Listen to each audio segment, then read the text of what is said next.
Hello there and welcome to the Drax Files Radio Hour with Joe Yardley. My name is Draxter Dupre. With me is Joe Yardley. Hello. We were just talking off the air. You were just saying that Oculus, I don't know how this got started. We were talking about the fact that Oculus founder Palmer Luckey came back to district federal courtroom in Texas for the ZeniMax trial that allegedly Oculus stole piece of code and stuff like that. We talked about it last week. So we're going to jump right in. Joe, you said that Oculus did everything wrong. Well, they started the boom or the renaissance or whatever you want to call it. Can't deny that Palmer Luckey did some smart stuff and Oculus was, leading at one time. But then they pretty much messed everything up they could. They made it too expensive. They disappointed people. They didn't ship when they were going to.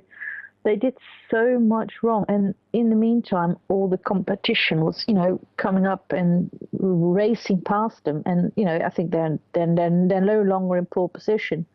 And then Palmer Luckey goes and does something stupid. I mean, they sell themselves to Facebook, and then he goes and finance online trolling. And then they got the troll elected. and then Facebook tells him to be quiet and go hide somewhere and stop tweeting and things like that. They started it, but they almost killed it as well. It's unbelievable. What a story. Yeah, what a story. The story is still developing, and we're going to link to blog posts, and you can read articles in the tech press. And hello there, listeners, and sorry to jump right in here into the thick of things. Are we going to talk a little bit about Second Life today? Yeah. I don't know. The title of the show suggests that we will be talking to special guest Michelle Kenobi Osorio. I'm going to talk with her about Sundance Film Festival 2017. The New Frontier there has a lot of VR exhibits and a lot of VR experiences. I was there myself last year. There was already, 30 installations and experiences. This year is around the same number. Of course, the usual suspects, Noni de la Peña, who started in Second Life. Let me first say a few thank yous, and then we'll talk a little bit about Second Life and Sansar, and then we're going to get to Michelle. Thank you, sponsors. You can become a sponsor to this show. You can become a voluntary subscriber and donor. Ask us how. If you have a Second Life business, contact us. You make this show happen. Also, big shout out today to Justin Esparza from Caravel Design, who makes these thumbnails that are so important for the show. Every week he makes a new thumbnail, a featured image. This stuff is so enormously important to me because it's the image that sort of summarizes everything the show this particular week is about. The only reason I listen to this. Right. You listen to it because you look at an image. Yeah. I mean, the image makes it look so much more appealing. Okay. So last week we talked about Sansar, and I think the tenor was that people are really worried that Linden Lab doesn't understand the secret sauce that makes up Second Life. And after we taped this show, it occurred to me that there is plenty examples in the history of product design when a company went after a very big market because they were not happy with the niche that they successfully occupied. Joe, do you think that this could be one of those situations? Well, I think Linden Lab is, of course, trying to reach a bigger audience as they should. But why should they? Why can't they just be happy with being the small? Well, there can be two reasons for it. The one is very basic and simplistic, is that they want more money. But it may also be because they genuinely believe that what they can do, should be better and bigger than Second Life, that they could do better, and so why not? I mean, it's difficult to look inside the head of the Lindens, but it could have several reasons. If I make a movie, I want as many people because I used to be in the movie business. I want as many people as possible to see my movie, and not just because that means I get more money. I mean, it's the main reason, but it's not the only reason. But the question would be, this is interesting with movies because, I have pretty much stopped watching big Hollywood movies because I think they are just dreadfully formulaic at this point. Would you make a compromise that would bring you in a lot more people, but is compromising the artistic integrity? I mean, this is the age-old question between commerce and art.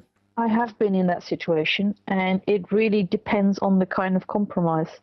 I was making a movie, and a television channel was interested in buying the rights and giving me a massive pile of money, but it would involve cutting back on some of the swearing. Oh, they didn't know you, I guess. This was before I became a proper lady who never swears like I am now. Not kidding. But back then, I thought it really was an important part of the story, and it would damage the story. So also, I didn't like the television channel, so I just said no, thank you. I firmly believe that while we are recording this podcast, the neighbors shouldn't drill holes in the wall. I don't know if you can hear this, but this is insane. I only hear your dog. Yeah, the dog is reacting to the hole drilling. Here you go. Here's some hole drilling. Oh, isn't this awesome? Next time I'm going to go over to the studio. But now the other thing is, in regards to Sansa versus Second Life, what we hear time and again is that people are really worried about the lack of in-world building tools, the lack of collaborative real-time building tools. I could understand, or Ben Lang from Road to VR last week said, I think it was him that suggested there should be sort of a simplified viewer, which was tried and was not successful in Second Life. Yeah, I still agree with that, because I think that the simplified viewer that they tried was flawed, because, I don't really want to say it, but they didn't really understand their user. I think that we can safely say that, because a lot of people that made those decisions are now gone, so it was a different regime. You have to really understand what the basic user of Second Life wants and what the advanced user of Second Life want. And they didn't get that. I mean, they, for instance, one of the things that every user in Second Life wants, even noobs, people who are in Second Life for minutes, want to change their avatar. And right now that's very difficult. But in the basic viewer that they tested, they completely removed this option. So that and if you wanted to swap from a basic view to advanced view, you had to uninstall your viewing. Now you had to relog, but that was bad enough. And the example that I found, again with my little anecdote, this was a new user, and she just wanted to customize her avatar, and somebody at Linden Lab thought that should not be a basic feature because people don't do it. So I still like the idea of a basic viewer and an advanced viewer. I mean, we already have that. You have in your basic viewer, you have a button that you can click, which adds a few advanced options. I mean, not many, and it's mostly things that most people never use. But, I still really like the idea of a viewer that is for tourists, let's call them this, and for residents who want to stay here and build and things like that. So I think we shouldn't say that it's a good or a bad idea, because the one time they tried it, they didn't try it properly. Okay, so Linden Lab, you hear that? Please try again. Okay, so real quick, because we had some good comments here, and Medhu Simoni, who is a listener, long-time listener, first-time commenter. No, actually, he's not a first-time commenter. He's a frequent commenter, and sometimes I have to ignore him because otherwise the show would be 3 hours long. Medhu's making some good points. By the way, Medhu, I used your elephant for the upcoming Drax Files video, and Medhu's bento elephant is just absolutely amazing. I mean, okay, let's not get into the elephant. Medhu says, what worries me about Sansa is the total and complete lack of any talk about the avatars and animation system. Making a world is the easy part. If your avatar and animation systems are SHIT, then you're nothing. So, Medhu, I can calm your fears, because I think I'm allowed to say this, that they are not ignoring avatar customization and animation. It's just a little bit delayed. So that is coming very soon. Now, another listener here, Ella Wellesley, says Second Life is and always will be the best. Why did Linden Lab not understand it? They're reinventing the wheel and will add nothing. My anxiety would be Sansa will drag SL down as it struggles to gain a foothold. What do you think? Because we know that in many ways, Second Life finances the development of Sansa in the sense that Second Life is a admittedly not growing world, but it's a steady, consistent stream of revenue for them. According to TK Shepherd, Linden Lab makes about $3 million a month from Second Life. So this is not something they want to mess up anytime soon. And it does pay for Sansa, but the problem is that there is a lot wrong with Second Life. There's a lot that needs improving and updating.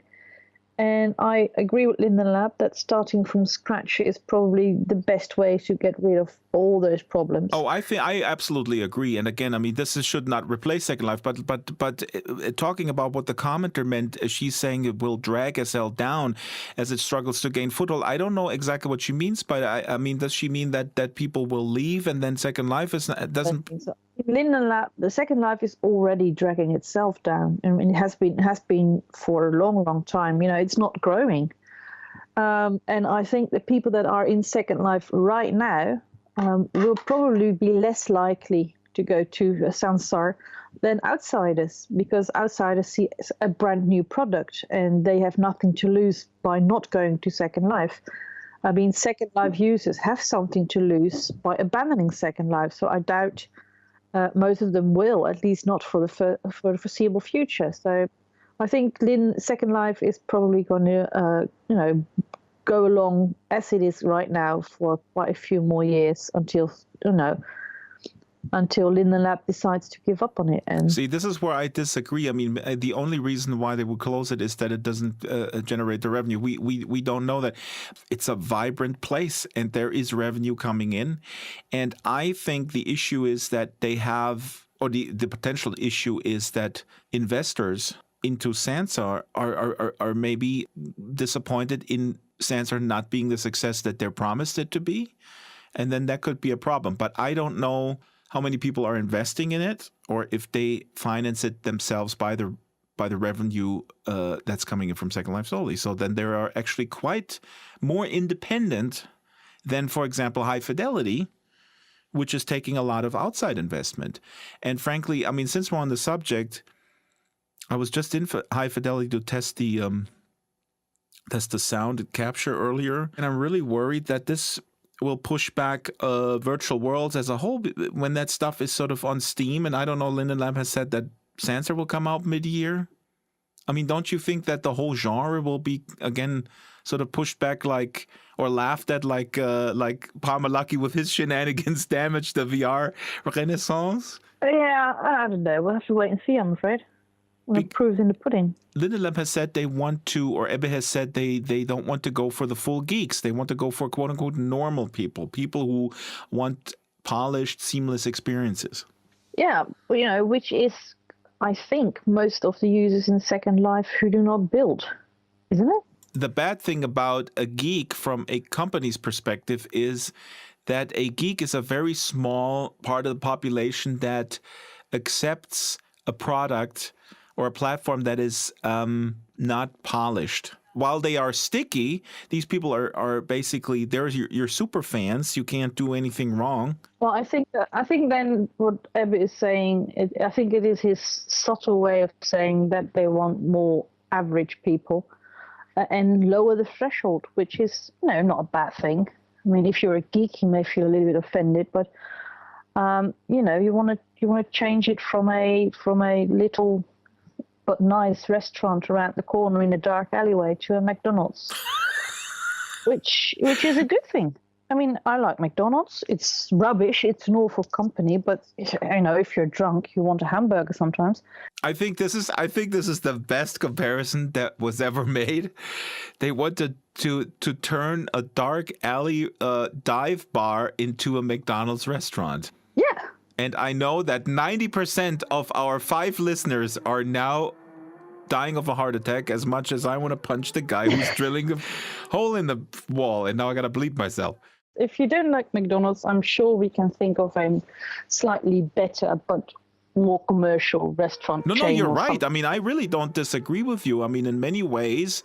I'm not saying that it's a bad thing. I'm just, it's probably a good thing, because getting as many people in here as possible and making the experience as easy as possible would be an improvement. Yeah, but McDonald's suggests a lot of limits in expressing yourself creatively. Now, some people will say, wait a minute, at McDonald's, you get like, when you're a kid, you get like 5 crayons and a little Ronald McDonald that you can color in. That's creative. We got a gift box with toys. Okay, I think we're doomed. And we got to go to Michelle Osorio.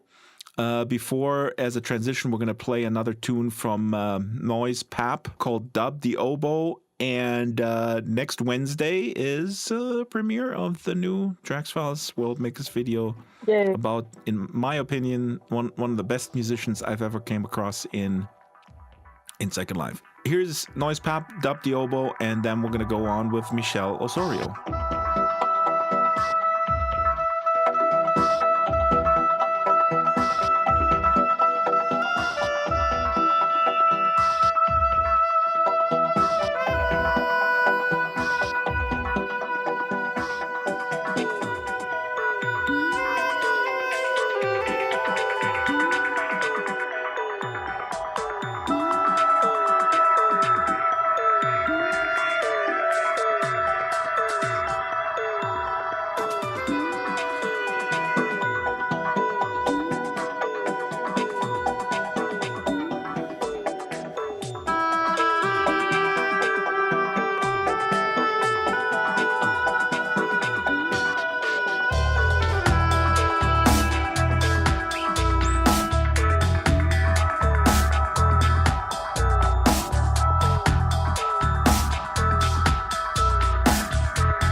That was Noise Pop with Dub the Oboe. Noise Pop, of course, the protagonist in the upcoming Drax Files episode, 43, coming Wednesday.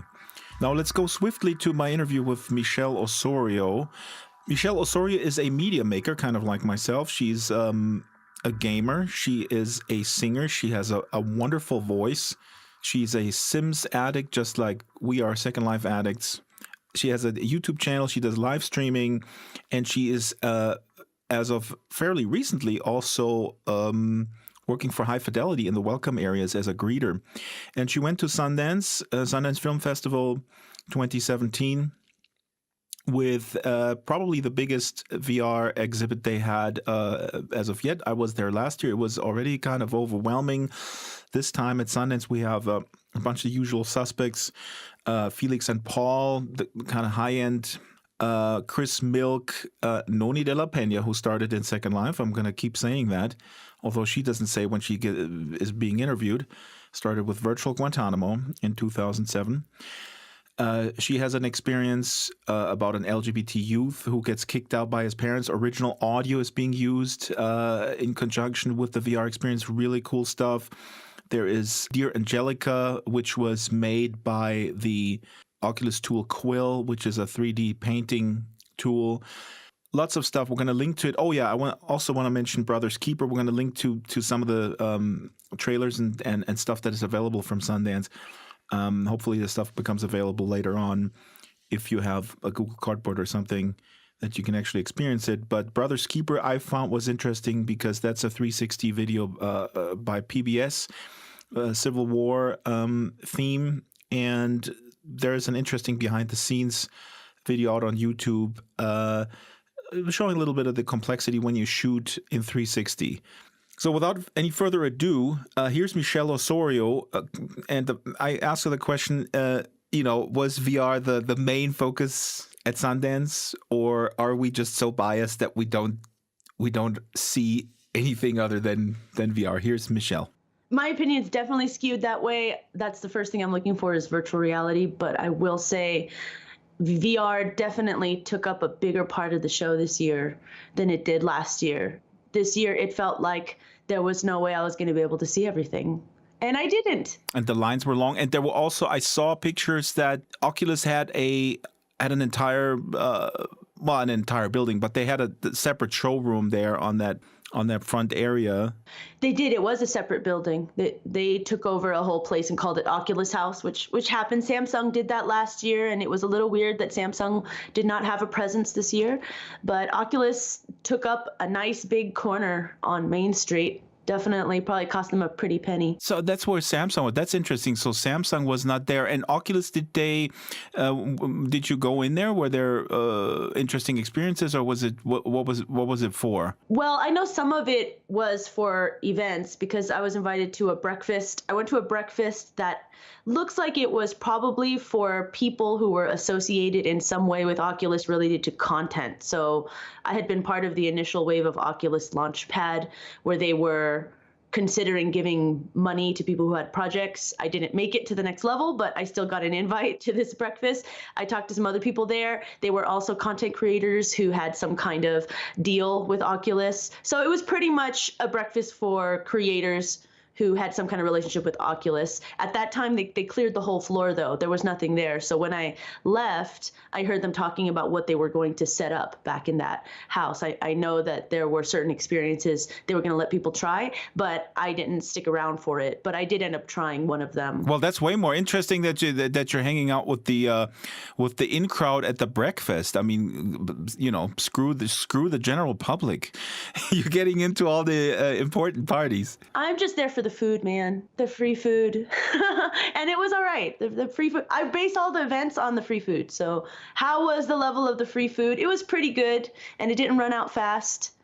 We had to wait a while for the coffee, but other than that, I would give it a 9 out of 10. That's how I live my life. So, okay. So what did you try? I saw a few little clips. You tried the synesthesia suit. And synesthesia is interesting because I did a Second Life reportage in the series with Flockers, who is a designer from Italy. It was episode 20. I'm link it on the blog. And she introduced synesthesia. Synesthesia to me it's the way she described it was whenever she talks about numbers, she sees colors. So they're associated with colors, and letters have shapes. The cognitive system involuntarily links up different descriptions of what you're looking at or what you're experiencing, I guess. But what was that experience about? It was more kind of a cool name and related to what you're experiencing visually, not just the suit itself. It was more related to the entire experience. So I remember hearing in November that Enhanced Games, who makes the game Res Infinite, which has had a really great reception for their revamping, their relaunching of it in a virtual reality form, they were working on a synesthesia suit, and I believe this was the debut of the synesthesia suit. And it's just this full body suit. It took forever to put it on. There's some video on my Twitter and Facebook, but it basically lights up, but you can't see it when it lights up because you're in a headset. You know, it's cool looking for everyone else. Right. It looks really cool. It's like all these lights lighting up on your suit, but you have a headset on, you don't see it. So what do you see in the headset? I mean, how does that correlate? So Res Infinite is a game experience that existed before it had its virtual form, but you're basically it's kind of like a magical musical space shooter, except everything is more abstract than that. It's really quite beautiful. Sometimes it feels somewhat Tron-like. So it's one of those things you really got to try it to get it, but it's a lot of things flying around you and something that could be interpreted as space. And it's kind of a shooter. It's kind of like a 3D asteroids, but it's much prettier than that. There's going to be rocket ships and dragons and different things that you're trying to capture, but it has a huge musical element to it. So it's a big musical and kind of light show experience, and as you're going through it, the suit will vibrate to what's going on. So for you, you're getting the vibration. For people outside, they're getting the light up pieces of your body when you're wearing the suit. I'm looking at the trailer here for the VR version of the game, and it does look like really kind of an interesting art experience where geometric forms are thrown at you. You're flying through this space, and this is interesting. It was very beautiful. I really enjoyed it. But I also love anything that has haptic feedback of any kind. It's that next level of immersion. So it was kind of fun to have these vibrations to music. It was fun also because it wasn't necessarily trying to emulate real life. And I always like when something virtual tries to take it to the next level, not just make it feel real, so to speak, because in real life, you're never going to fight a giant floating music dragon in space.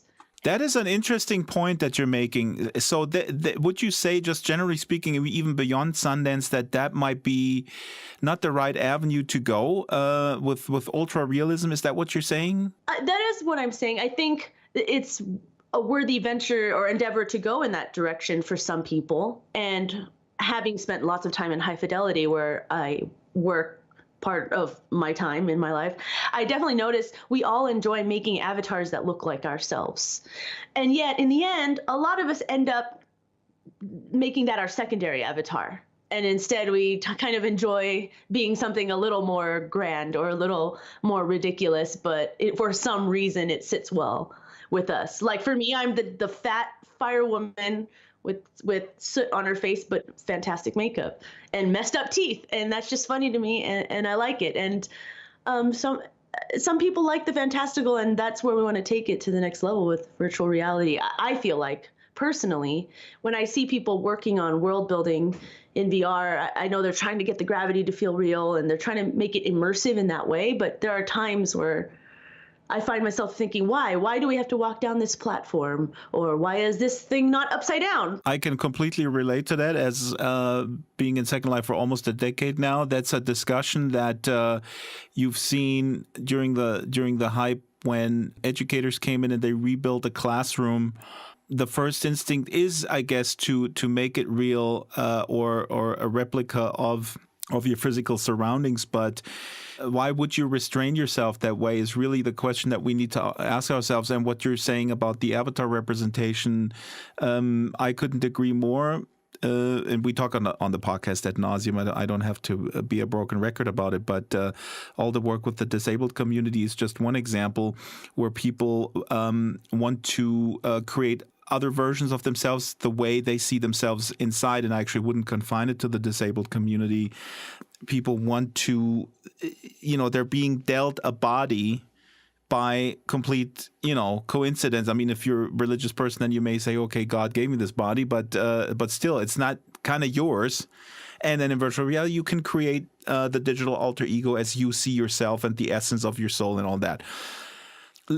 What were some of the other experiences that you looked at Sundance?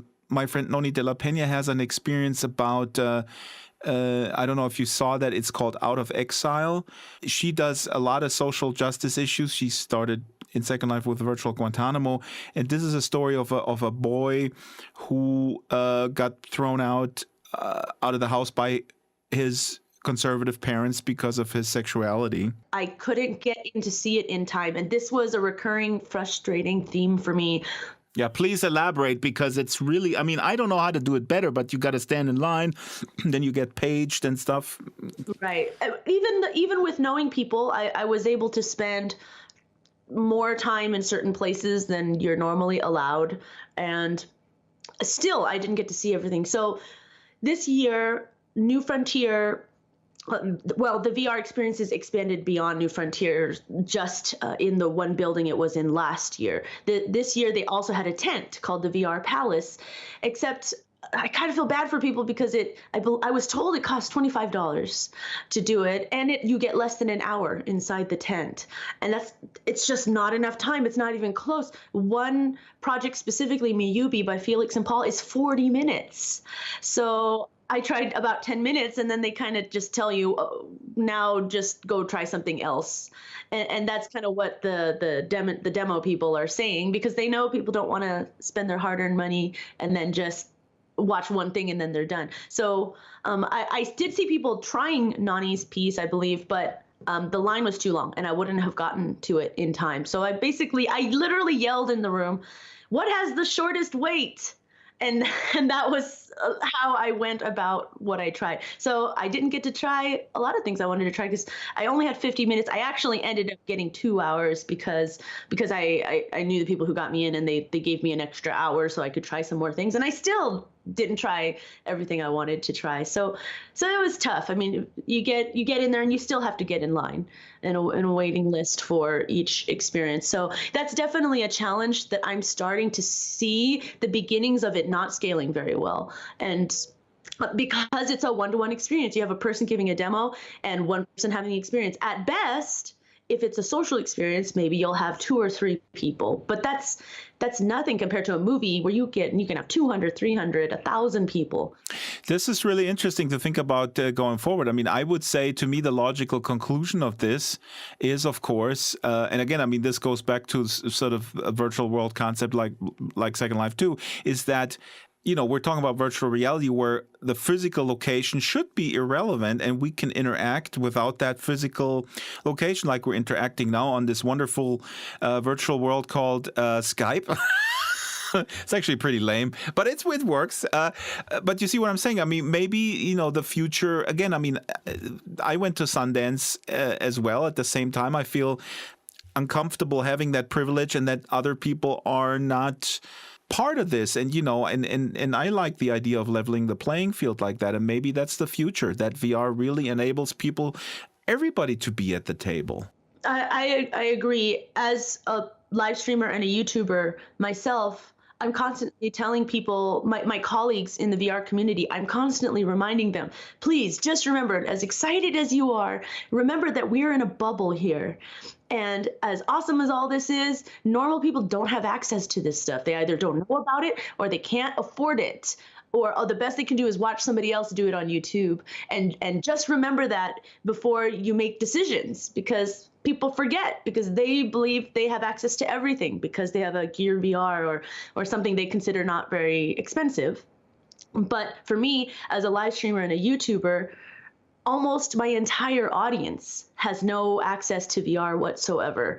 Or once in a while, a kid will get excited and Snapchat or Instagram me a picture, and they bought a cardboard, a Google Cardboard for $10, and they're super excited. They got their parents to buy them one. But that's rare. That's very rare. And so if there's anybody who knows the struggle, it's YouTubers. And that's why I run a group for 360 filmmakers and VR YouTubers at YouTube Space Los Angeles, so that we can all discuss this problem, which is our audience either doesn't care or they can't access that technology yet. And so we're kind of stuck. We're really excited about the future, but there's only so much we can do with our audience because they can't consume it that way. The kids in LA are already privileged because they have a YouTube space there.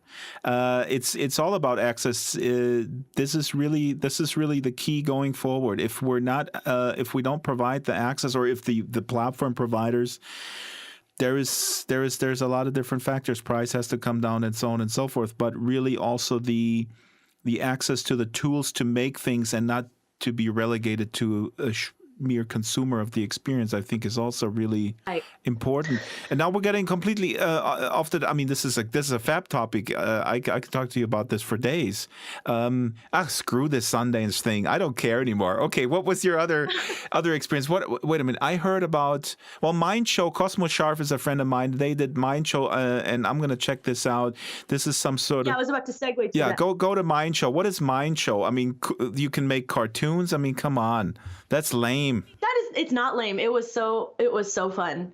And so speaking of access to making content, I put on this headset and I just assumed the roles of a character by clicking on them. There was this alien and there was a space captain. It was very cartoony and cute. And I point my laser at the alien and I assume his body, and any movement I make, anything I say, it animates the alien to do that. And then I can just push a button to change the facial expressions. And then it alters my voice and I say something funny. And there was a scene and I kind of just filled it in with lines. And I asked the captain if he wanted to go shopping with me. And then I assumed the role of the captain. And I said, no, I don't want to go shopping. And it was just this silly little scene. But it was really awesome because I animated it using, the room scale, using the lighthouse, using the Vive. I captured my motion, the motion tracking, and I animated a scene. And it was, to me, it was a huge deal. I thought it was hilarious. I loved watching it back. They said they're going to send me the clip. And the idea is that you'll be able to make little cartoons. I think you'll be able to make them probably in a full 360 experience, but also you can do a 2D flat experience that you can put on YouTube. And I think that there's a lot of potential there. If big YouTubers take that up and see it as a really easy way to animate a CG performance, and they can make some funny videos, I think that would be a huge step to people being able to make content more easily. No, I like that. I mean, this is in many ways, I guess, the continuation of machinima. I have always big discussions about machinima. Is machinima dead, or where is machinima art, and so on and so forth. So this can add to that. I definitely don't think machinima's dead. It's just that if you go on YouTube, you'll see the young audiences, they might watch Minecraft. There are Minecraft soap operas. Any other experiences that you want to point out? Let's point out two, and then let's talk a little bit about High Fidelity. And then I know you got to go to your shift. Gosh, now I have to pick just a couple. So I saw just 10 minutes of Miyubi, which is Felix and Paul. I didn't feel bad leaving that one, only because I know it'll be out I believe for free to the public pretty soon. It makes me jealous, though. Yeah. It makes me wish I had that kind of budget, but it was great. You're a Japanese robot toy that gets given to a kid in the 80s. And it was fun. It was cute and it looked really good. And I loved the music, but I couldn't finish even a quarter of it just because I got called to my Mind Show demo and I needed to take advantage of the time because I knew that I had a very limited time in the VR Palace. And that was pretty much the theme of Sundance. A lot of rushing and then waiting to try to get your VR experiences in. I took a screenshot of my phone last year where it says, congratulations, you are up in 6.5 hours to go to, and I forgot what it was. They sent me the message. But wait a minute, was the Felix and Paul, was that then, because we talk about that on the podcast all the time as well, was that 360? It was a 360 video, but it was 3D. And whenever it's 3D, I'm always looking really carefully at the stitch lines and does the 3D work? Does the 3D make me feel sick? And it was really good. But their stuff is always really good. They have a good budget associated with that, and they're very talented. Michelle, it's good to be an independent artist and derive creativity from the lack of budget. It is sometimes. It is. For a lot of us, that's the common theme right now as YouTubers is we want to make 360 content, but the audience is smaller, and our audience is different than a Sundance audience. They're going to see it on a phone, probably without a cardboard even, or a Gear VR. And they want different things. And we don't have the money a lot of times. Sometimes we do, but you'd have to do a brand deal usually to get the money right now for a 360 video. Well, to get you're talking about the gear and the production costs, because I mean it's a catch-22 again. I mean it's with everything. It's with music or whatever you do. Either you take up these types of relationships or you kind of do it yourself and you just work with what you have. Well, YouTube has been very supportive of VR and 360.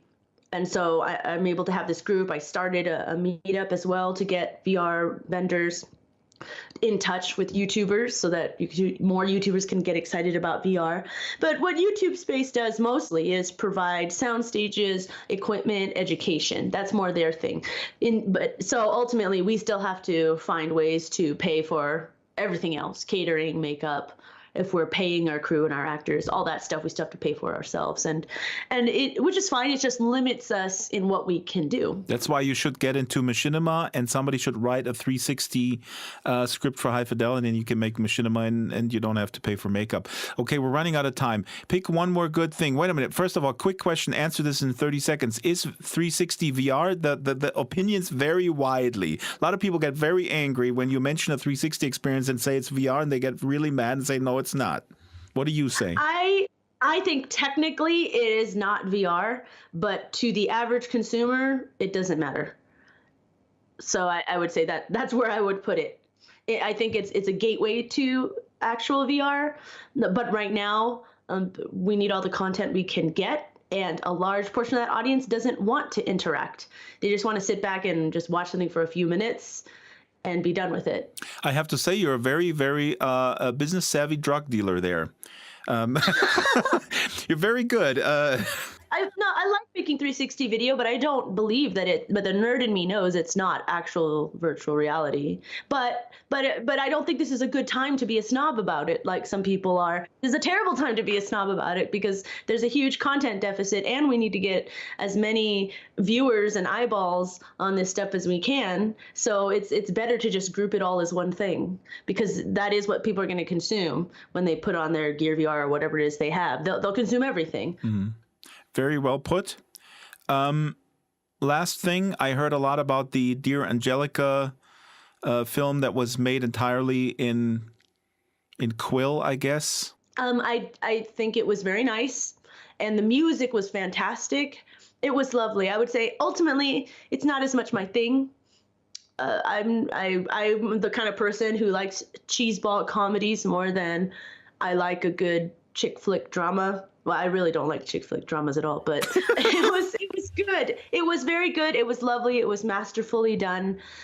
It was great. If that's your thing, go for it. If it's not your thing, you should still check it out because are you saying you want more cheese? Is it too artsy? Miyubi is more up my alley. I really wanted to continue watching Miyubi and see what happens with the Japanese robot and the little kid, and hopefully they get into trouble of some kind. But here's the thing: are you talking about visual aesthetic or the story? The story, what it's about. So Dear Angelica is more of a poem to a girl who's writing to her mom. And it's beautiful. I mean, the person, you can see the brushstrokes as they're happening. They're drawing pictures of the mom and pictures of the person writing the letter to Angelica. And it's lovely. But it's just like anything else in a film festival. Are you somebody who prefers art films, or are you somebody who prefers comedies? I'm a person who prefers comedies. So it's no surprise that I left the film festival circuit at a young age and moved into YouTube. You should come to this podcast more often. It would be a really great mix when Joe is here, because Joe is a snob and I'm an old curmudgeon. Actually, she would probably say she's an old curmudgeon and I'm a snob because I actually read paper books. So I hear what you're saying, but this is interesting. I know you got to go. Let me ask you this two quick questions, because here we are at the crux moving forward. And I guess I know your answer, because any smart content maker gives me that same answer when I ask, what do we need to move the medium forward and be accepted by people? My answer is story, and that never goes out of style, and that really doesn't change. The core, you can dress it up in sort of, shiny window dressing, but if the underneath lying story is weak, the medium doesn't matter, right? I agree. And that's why, though I loved Dear Angelica, it wasn't my favorite. I thought Mubi was more important, or it has to be something that allows you to make something. And I think, Quill itself is exciting, and Mind Show is exciting. Anything that gives you the ability to make content is big, and especially for the newer generations, that's going to be important. Studies show millennials just don't care about material objects and consumption as much as the older generations. They're more interested in experiences, so traveling and that kind of thing, and being able to create, which is why things like Minecraft are huge. Well, they also don't have the dough, because the old people squandered everything and said, you're lazy millennials. You don't even take a mortgage and buy a car. And the millennials go like, yeah, you didn't leave anything for us. We're settled with that. Right. But what I mean, so this is interesting. But basically, Quill. I mean, Dear Angelica was made with Quill. And I guess I hear what you're saying, because Quill, without having seen it, it looks well done, professional and all that. But the exciting underlying thing is, like, whoa, with Quill, I can make this stuff. So I much rather would actually enjoy spending 2 hours making stuff with Quill than watching a super pro artist and his or her sort of artsy version of what can be made with Quill. I mean, that would be me, right? It's kind of the give me that thing, and I want to see the user created content more than the polished stuff, I guess. And I would say, in order to secure the future of VR, that's where we have to go, because that's what the younger generations, not all of them, but a larger percentage of the younger generations are more interested in creating content and having real experiential experiences. So if the more you can give them tools to make content, the better off, or the better chance you're going to have that they're going to adopt VR as they get older and have more money. But that's the other thing, is VR needs to be a lot more affordable and a lot more accessible. And it really needs to go away from the computer. To be completely honest about that, the one thing I've learned from live streaming, and I've really blown up in live stream. I only started live streaming in June, and I'm about to hit 30,000 followers, and almost none of them spend time on their computers. The reason why live streaming, and this app in particular, has blown up is because it's a mobile only app. And a lot of these people don't even have computers. I tell them, come meet me in High Fidelity, it's free. And most of them don't even have computers, or their computers suck. They just use it for school papers. So a lot of the kids these days, and older audiences, I have older females as well, older adult females, same thing. They don't have a computer, or they rarely use it, and it's a piece of junk, and there's no way they're going to be able to do anything related to VR on it. So I think continuing on the mobile path, as Google is doing, is going to be really, really, really important. The day needs to come. I think that we're not really going to take off until the day comes when we get rid of our phones and have to stop having to hurt our necks looking down at them, and we can do everything from glasses. Then I think AR and VR is really, really going to take off, just like smartphones, because they're going to become essential, and they're just not essential right now. They're just luxury items. Very well put. We'll leave it there, and we'll do a special show about High Fidelity, because what you just said, again, I mean, echoes what we say on the podcast all the time. Is my worry that the biggest limitation to the growth of Second Life, frankly, in my mind, was the requirements of the machine. You always needed a powerful machine. That's gotten a lot better, but you essentially needed to invest in a very powerful machine. And with High Fidelity, I don't, at least at this point, at this juncture. It's not. It hasn't changed. So you're doing high fidelity welcome area. 30 seconds. How is it going? Are people nice? Are people jerks? Are people dumb? Most people are nice. All of the above. Most people are nice. Most people are smart. And I wanted to quickly say I tried The Life of Us as well. And that was at Sundance, and that was an experience where you take on an avatar and you interact with a person somewhere nearby, and it was really cool. So a lot of people were blown away by it. But that was a moment where I was a VR snob, and everybody was saying, "Wow, you can interact and wave at people and talk to them." And of course, my reaction is, Psh, I do that every day. Oh my God! You know what? They were freaking lucky that I wasn't there, because I would have said, we've been doing this in Second Life for 12 years now. We can create any avatar. We have $600 million user to user transaction, blah, blah, blah. Oh my God. Yeah. I see what you're saying. But it was cool. I think it's always great at Sundance to introduce new people to that. So I made friends with a guy named Kevin. We wandered around as amoebas and, I don't know, some kind of seal or sea lion. And we were little dinosaurs running away from a T-Rex, and it was fun. And I really felt like I bonded with him. And when I got out of my room, I was yelling, "Kevin, are you here, Kevin?" And nobody responded. I just looked like a crazy lady. But he found me. He found me later, and he said, "Michelle," and we hugged, and I took a picture with him. I think I tweeted it. It's not a very exciting picture, it's just me and some dude. But he doesn't know anything about VR, and so that it was very exciting for him. So I think that was the great thing about something like Life of Us, is when you can bring something to Sundance, you're going to expose people who wouldn't normally be exposed to virtual reality or any kind of new media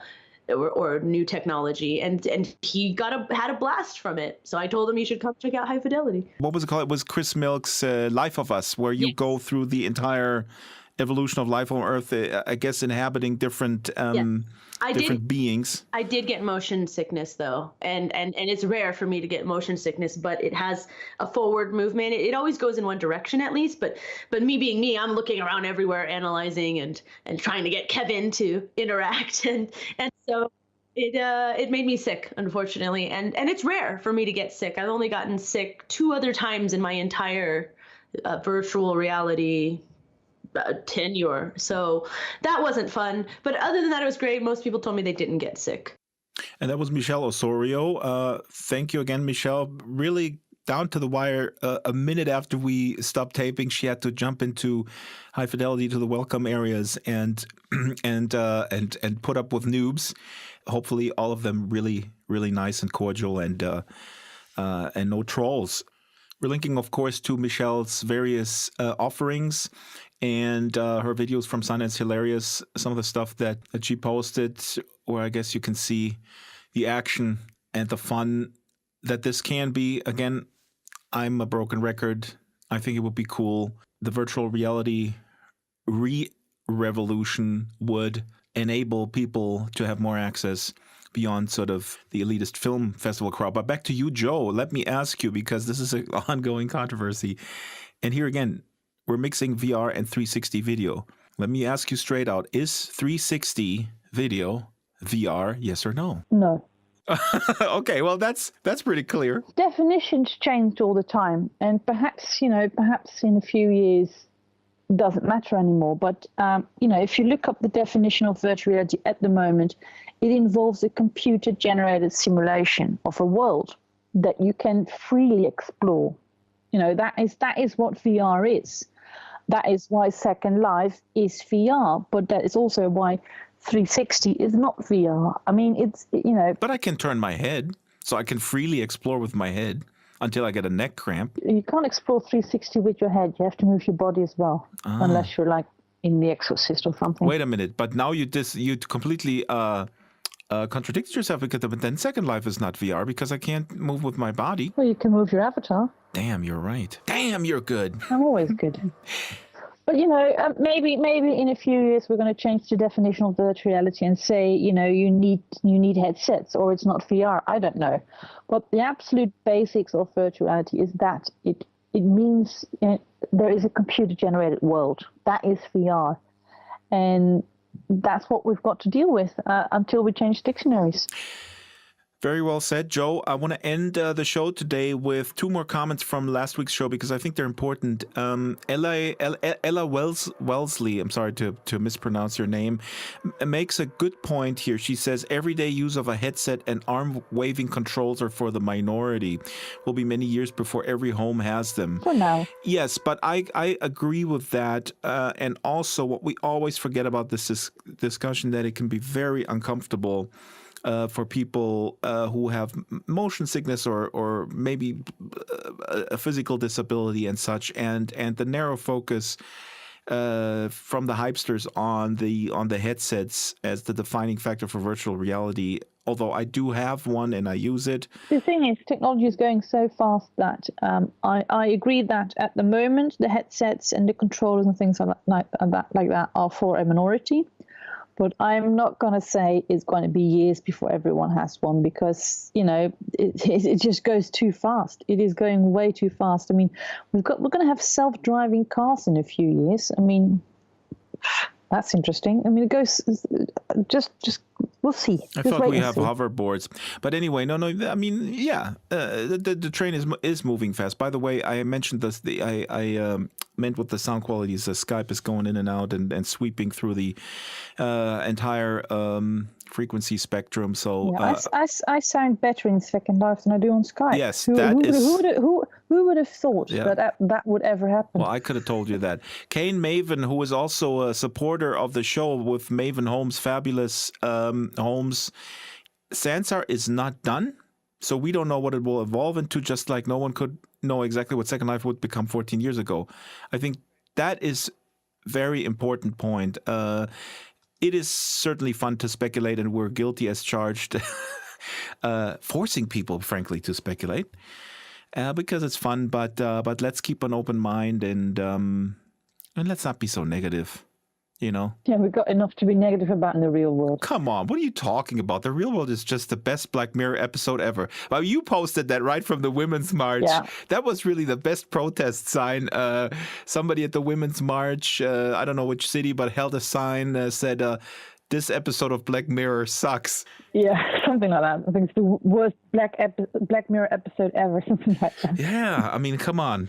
It's a little too dark. Lighten it up, folks. The worse real life gets, the more people are going to be interested in virtual reality. Oh, I'm fully aware of that. And that's actually something that really worries me.